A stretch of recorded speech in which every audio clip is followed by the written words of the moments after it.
comment y parvenir?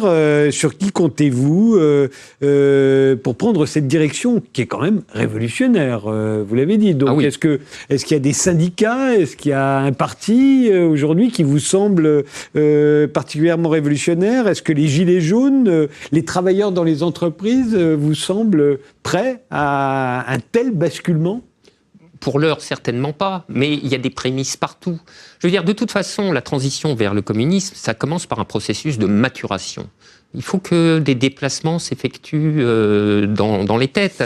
Nous, il est absolument certain que nous rompons avec ce qu'on pourrait appeler une conception pentecôtiste du communisme. C'est-à-dire un truc qui tombe du haut et qui s'abat verticalement dans un sens descendant sur une société qui n'a pas demandé grand-chose, etc.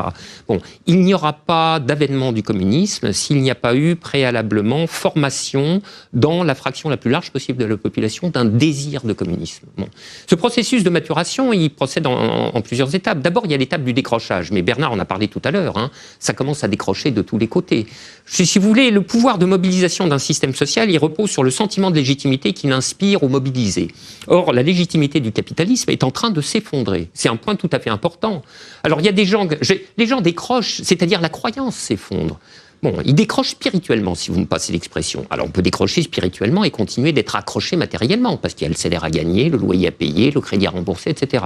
Notez bien qu'il y en a qui décrochent complètement, hein, qui foutent leur camp et qui vont faire tout à fait autre chose ailleurs. Et d'ailleurs, quelque chose qui est tellement anticapitaliste qu'il est déjà de l'ordre d'une pratique communiste, n'est-ce pas? Bon. Voilà. Alors, la deuxième étape là-dedans, à mon avis, c'est le fait de franchir le pas entre le moment du négatif et le moment de la positivité, comme on en parlait tout à l'heure. C'est-à-dire,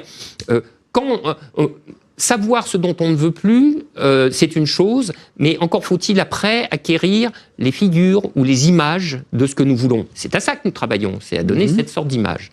Maintenant, moi, ce que je crois, c'est que cette chose qui doit monter du bas ne peut pas ne pas en passer par un point de cristallisation qui, lui, s'effectue du haut. Parce qu'il vient un moment où se décide la refonte des structures fondamentales de l'ordre social. Et ça passe par des gestes, des actes instituants ou réinstituants qui appartiennent à un pôle en charge des prérogatives du macro-politique et du macro-social, et c'est cela que conceptuellement on peut appeler un État.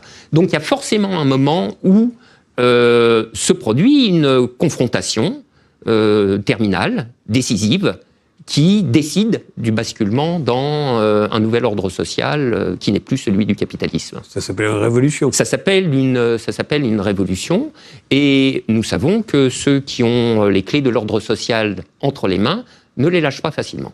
Non. Donc ça pourrait être une révolution violente. Ça fait partie des possibilités de l'histoire.